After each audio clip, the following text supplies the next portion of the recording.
kasih Bang John. Ya, selamat pagi rekan-rekan media. Terima kasih telah hadir.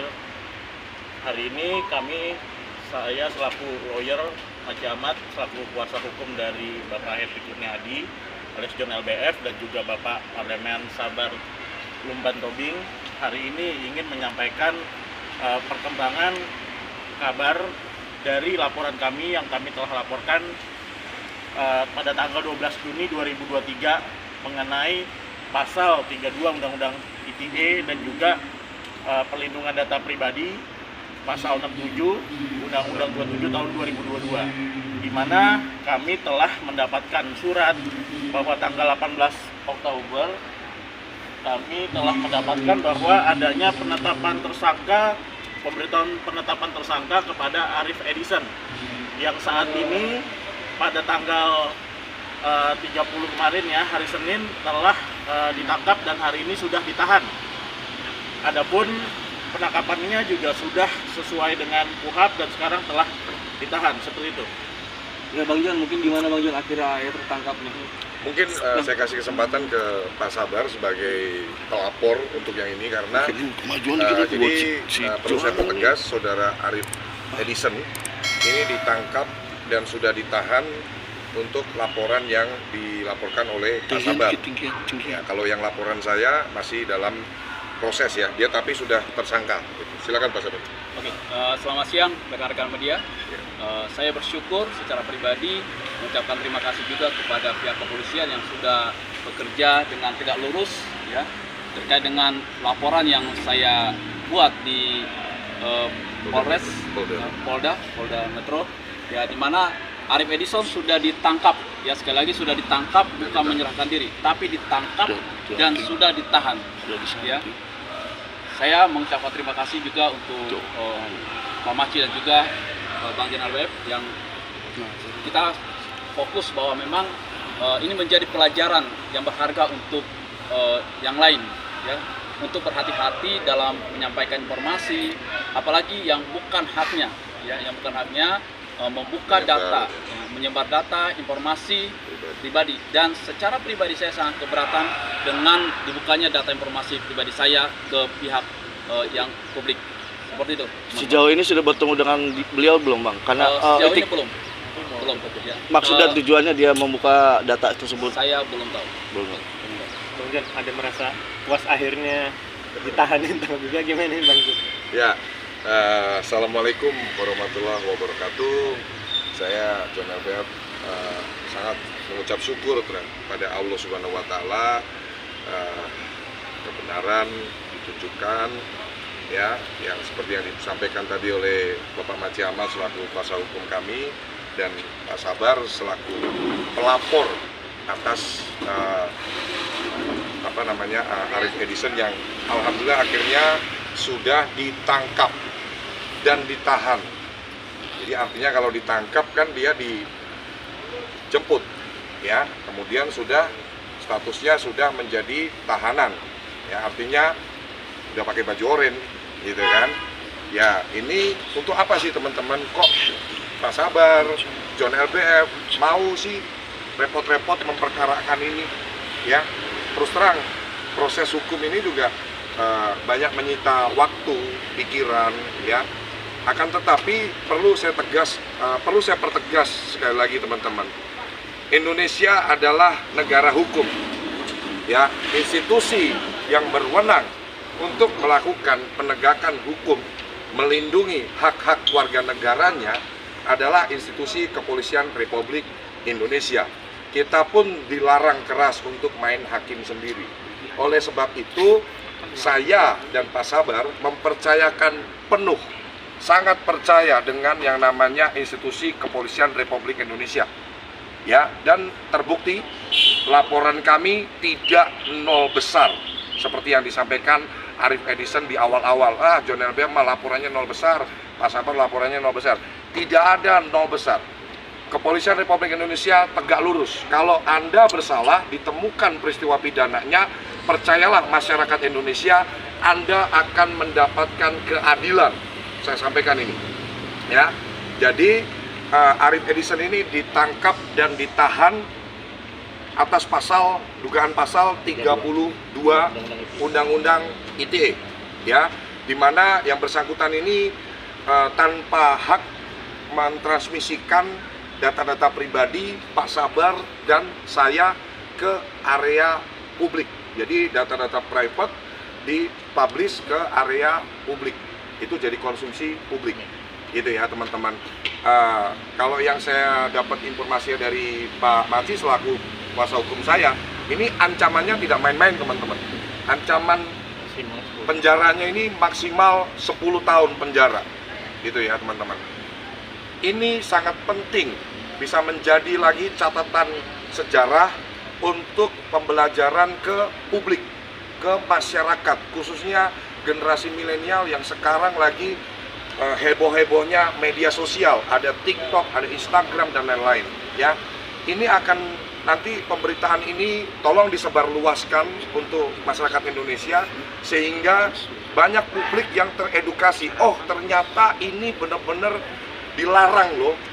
Data pribadi itu nggak boleh asal di-share ke publik tanpa persetujuan, tanpa hak, ya. Sehingga generasi muda, khususnya milenial dan seluruh masyarakat Indonesia bisa belajar dari pelajaran ini dan tidak melakukan hal-hal serupa di kemudian hari. Saya sampaikan teman-teman semuanya, untuk masyarakat Indonesia juga, tolong kita mulai hari ini, mulai detik ini perbanyak karya, banyakin kerja, ya, nggak usah cari-cari masalah sama orang lain gitu. Ngapain sih gitu? Hidup yang paling enak itu ketika kita tidak punya masalah sama orang lain. Ya, dunia ini terlalu sempit ketika kamu banyak teman. Tapi dunia ini menjadi sangat luas ketika kamu banyak musuh. Gak tahu musuhmu di mana aja gitu. Tapi kalau kamu punya banyak teman, lagi nongkrong, oh ternyata kamu temennya si ini ya, oh iya ya, sempit banget, selebar daun kelor aja. Tapi kalau lu perbanyak musuh, ya dunia ini luas, jadi was-was kita kemana-mana. Waduh, ada nggak di sini musuh saya? Ada nggak di sini musuh saya? Kayak gitu teman-teman ya. Jadi saya berharap ini benar-benar saya mau dan Pak Sabar benar-benar mau meluangkan waktu untuk ngurus masalah ini, untuk benar-benar memberikan edukasi terhadap masyarakat Indonesia. Ya, bijaklah dalam bermedia sosial. Media sosial itu butuh yang namanya rasa tanggung jawab, memiliki kebijaksanaan, memiliki kedewasaan. Jadi sebelum Anda memposting, sebelum Anda membagikan itu di media sosial, Anda timbang-timbang dulu, Anda cari dulu referensi, Anda cari dulu literatur-literatur yang bisa meyakinkan bahwa ini boleh Anda posting, ini tidak boleh Anda posting. Kurang lebih demikian, teman-teman. Pak Sabar, mungkin Bang John, mungkin jika dikasih kesempatan untuk bertemu dengan tersangka, apa yang mau disampaikan? Jadi sebetulnya beberapa waktu lalu saya ada ketemu dengan istri, ya, istri dari tersangka Arif Edison. Ada melalui pihak ketiga yang mendatangi meja saya, menyampaikan ada nggak sih Pak kemungkinan untuk mungkin bisa bermediasi atau mungkin berdamai. Saya kasih gambaran demikian terhadap pihak ketiga itu. Duduk di meja saya, ada pengacara saya yang mendengar. Alhamdulillah hari ini saya yang dulunya pengangguran, tukang main burung 7 tahun, sekarang punya 8 perusahaan. Ya, yang terbaru Caper Chicken kolaps dengan Basuki Surojo. Ya, saya punya 200 lebih, ya, hampir 250 karyawan. Kita mau buka cabang juga di Surabaya di Spasio Tower, ya, yang harus saya dan Pak Sabar biayai, tanggung jawabin. Jadi kalau bicara materi, saya bersyukur pada Allah Subhanahu wa Ta'ala, saya diberi banyak kenikmatan. Jadi kalau untuk materi, status saat ini John LBF gak butuh uang. Ya, saya pertegas gitu. Itu jadi ya. Oke, Bang John, boleh dikasih tahu kembali faktor yang mendasari atau penyebab dari Arif Edison ini melakukan penyebaran data ataupun memfitnah Bang John sendiri itu? Yang pertama, saya harus sampaikan, saya tidak pernah mengenal Arif Edison secara langsung, tidak pernah bertemu sebelumnya. Pak Sabar pun juga tidak pernah mengenal yang bersangkutan. Kalau saya duga, karena awal-awal 2023 ini kan follower saya naik signifikan sampai hampir 3 juta followers. Sekarang posisinya 6,2 juta pengikut di TikTok. Saya menduga Arif Edison ini kepengen panjat sosial lah sama saya karena memang skala itu menyebut nama seseorang yang lagi viral itu bisa membawa algoritma sehingga video Anda ditonton banyak orang dan lain-lain. Anda dapat perhatian dari masyarakat. Arahnya sih ke sana dan saya patut menduga karena yang bersangkutan ini kan punya usaha sejenis ya Pak ya, usaha sejenis dengan usaha kami. Ya ini dugaan kami ya, karena secara resmi dari pihak kepolisian kami belum dapat informasi motif dari yang bersangkutan. Sedikit Artinya ditambahkan, Kami menduga itu. ya, sedikit menambahkan kawan-kawan bahwa banyak pertanyaan netizen itu Arif Edison lagi ada di Jepang, masih berkeliaran tuh. Banyak DM ke saya, banyak pertanyaan-pertanyaan netizen. Saya konfirmasi ya bahwa itu story-story di Instagramnya adalah video-video lama. Saya juga telah tanda kutip memantau juga ya bahwa kegiatan beliau yang mereka posting di Jepang, lagi liburan, itu kita sudah pastikan itu story-story lama di tahun-tahun sebelumnya. Jadi netizen pun juga di sini juga ternyata memantau perkembangan kasus ini untuk memastikan hukum apa yang tepat nantinya ke depannya kepada saudara Arif Edison seperti itu. Bang, per tanggal berapa sih AF ditahan? Ditahan itu pada tanggal tanggal 30 tanggal 1 lah. Ditahan sudah. Kalau boleh tahu pas ditangkapnya itu di mana? Di daerah rumah mana, atau di daerah mana? Dijemput paksa ya? Perkembangannya dia dijemput ya seperti itu. Di rumah. Ya kalau nanti Kalau itu nanti bisa ditanyakan ke pihak ranah kepolisian ya, karena aja. itu lebih ke teknis dan proses yang di polisian kami tidak berwenang untuk menjawab itu teman-teman. Tapi yang pasti yang bisa kami sampaikan di hadapan para teman-teman media adalah yang bersangkutan Arif Edison ini ditangkap. Bahasa ditangkap teman-teman bisa menerjemahkan kan tidak mungkin menyerahkan diri, namanya ditangkap. Berarti kan mungkin dijemput di suatu lokasi yang kami juga tidak. Saya nggak peduli sih dia mau dijemput di mana, ditangkap di mana. Yang saya peduli dan saya tepuk tangan karena sudah ditahan dan sudah pakai baju orange gitu. Anda nampaknya beda nih hari ini. Ya, jadi ya sekali lagi saya berterima kasih kepada Kepolisian Republik Indonesia atas tegak lurusnya penanganan perkara yang kami laporkan. Jadi ini yang kami sampaikan ini adalah laporan dari Bapak Sabar El Tobing terhadap Arif Edison. Meskipun dalam laporan itu korbannya adalah 2 orang, Pak Sabar dan saya, Hendri Kurniadi Jonathan. Tapi yang melaporkan Pak Sabar. Nah, kami kan buat laporan total ada 5 untuk Arif Edison ini. Dan semuanya berjalan. Yang laporan saya masih dalam proses, sudah ditetapkan tersangka, masih dalam proses. Yang di Polres Jakarta Utara sudah naik ke tahap penyidikan. Satu lagi di Polda Metro juga masih dalam proses gelar.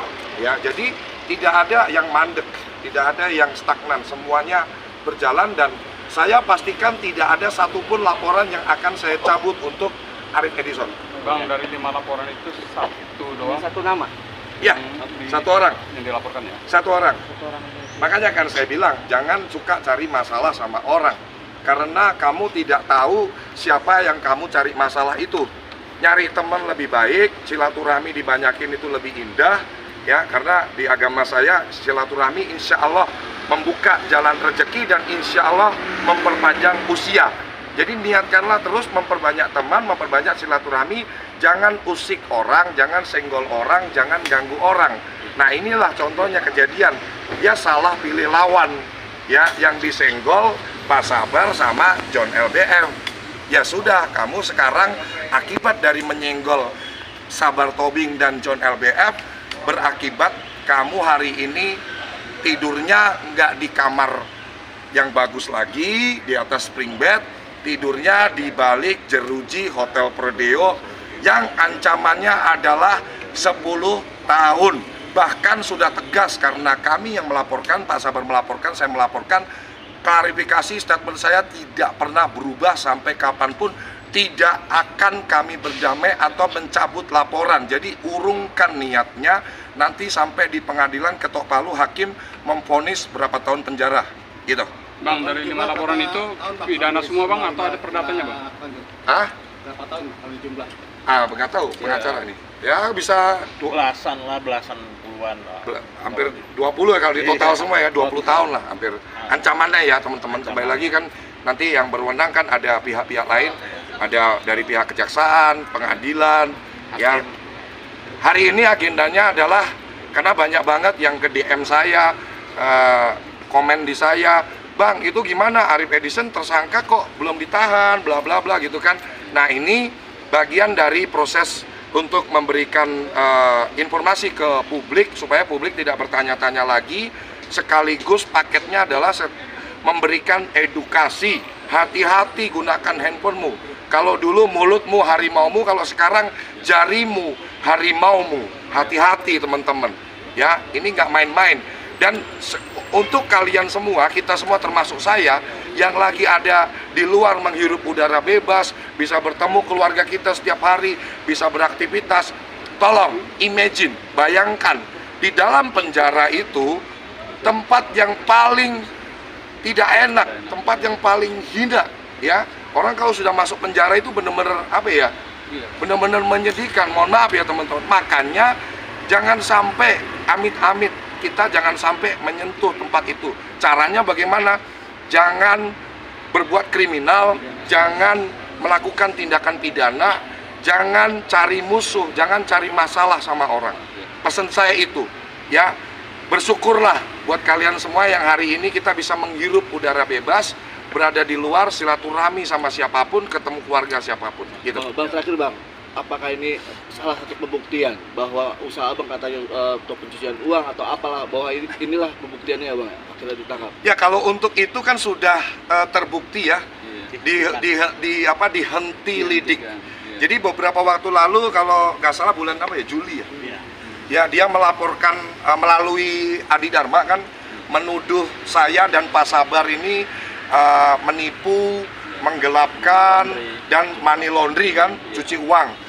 Dia mungkin nggak nonton berita. Saya berulang kali sampaikan di depan awak media, tolong ini saya ulang lagi nih, tolong PPATK ya atau instansi-instansi terkait yang berwenang ya, KPK dan lain-lain, cek rekening Henry Kurnia Adi, PT 5 Sekawan Indonesia, Sabar L Tobing, SEMM, AKCA, CTL, CTAP, BKP. Ada nggak satu rupiah pun uang haram dari money laundry, dari penipuan, dari tindakan kriminal? Cek. Kalau ada, saya bersedia di penjara sampai kapanpun seumur hidup, dimiskinkan saya bersedia. Ini udah tegas banget, clear sebetulnya. Dan yang tadi abang tanyakan, sebetulnya di statement saya barusan ini dipertegas dengan laporan terhadap saya dihenti lidik. Dari lagi penyelidikan aja sudah dihentikan. Itu sudah dicek, tidak ada peristiwa pidana, makanya dihentikan. Dan kita sudah lapor balik. Jadi ada 6 kali mungkin kalau apa itu. Oh 5 ya benar ya, termasuk itu ya. Lapor balik dan ya ini pastinya yang melaporkan kami waktu itu, yang akhirnya laporannya itu sudah dihenti lidikan, ya yang bersangkutan itulah yang saya laporkan, lapor balik. Sudah diperiksa juga, yang bersangkutan sudah diperiksa, sudah dipanggil. Dan insya Allah tanpa mendahului pihak kepolisian, karena ini sudah berjalan beberapa bulan ya, harapan saya juga untuk yang kasus tersebut yang saya laporkan itu bisa segera digelar sidik dan nanti bisa ditetapkan siapa tersangkanya. Termasuk Adi ini berarti? Termasuk si Adi ini? AE dan satunya maksudnya? AC ya? AC ya. AC, Oke. AE dan AC itu saya lapor balik gitu. Oke. Ini bukan saya kasih closing statement ya. Ini bukan untuk gagah-gagahan. Saya orang yang tidak pernah mau cari musuh. Saya pertegas sekali lagi. Tolong kalau ketemu saya ajakin saya temenan. Kita tegur sapa, kita silaturahmi, kita hablum minanas. Ya, saya tidak pernah, John LBF dan Pak Sabar tidak mau punya musuh Nggak mau. sama Dari sekali. dulu. Please, ini statement tegas dari kami. Tolong jangan ada yang senggol-senggol kami lagi. Iya. Kalaupun untuk pengen ketemu, minta klarifikasi, ya kita ketemu, kita ada timur ya. Orang timur ini kan, John lu kayak gini ya. Nah, ketemu yuk kita ngopi, ngobrol, datang ke kantor saya di gedung 18 Office Park. Lebih enak kayak gitu daripada kita senggol orang. Kan rekening itu nggak ada suaranya masalahnya teman-teman. Rekening itu nggak ada suaranya. Kalau rekening suaranya saldo gua 10 juta bisa bunyi gitu, nah kamu jadi tahu saldo saya. Karena rekening nggak ada suaranya, nggak cuma saya ya, siapapun yang kamu temui di jalan, senyumin aja. Halo Pak, salam kenal. Halo, sama saya John LBF. Yuk kita jadi temen yuk. Nah, yuk kita jadi sahabat yuk. Itu enak. Tapi kalau lu ketemu orang di jalan pelototin musuh, ternyata dia suhu, ya kan? Duitnya banyak. Berada di langit. Ya, itu kan kemarin ada quote saya di TikTok saya itu, ya kan, boleh dilihat aja gitu. Jangan suka merendahkan harga diri, jangan suka merendahkan orang lain, ya, karena setiap di atas langit masih ada langit, ya kan. Tapi kalau ada orang yang merendahkanmu, kasih tahu ke orang yang merendahkanmu itu posisimu ada di langit keberapa, Oke, thank biar you, dia Bang. nggak gagal paham. Iya, benar. Ya sekali lagi ini bukan untuk gagah-gagahan.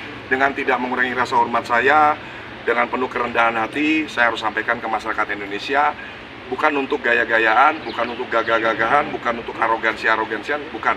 Tapi untuk memberikan pelajaran ke publik. Allah Subhanahu wa Ta'ala memberikan kita banyak kenikmatan. Itu salah satu bentuk ujian, apakah kita diberi kenikmatan itu jadi sombong, jadi arogan, jadi gagah-gagahan, atau kita tetap bisa mempertahankan yang namanya rendah hati kita, kerendahan hati kita. Insya Allah saya akan terus berkomitmen untuk menjadi contoh yang baik untuk masyarakat Indonesia, generasi muda, untuk tetap menjadi pribadi yang selalu rendah hati.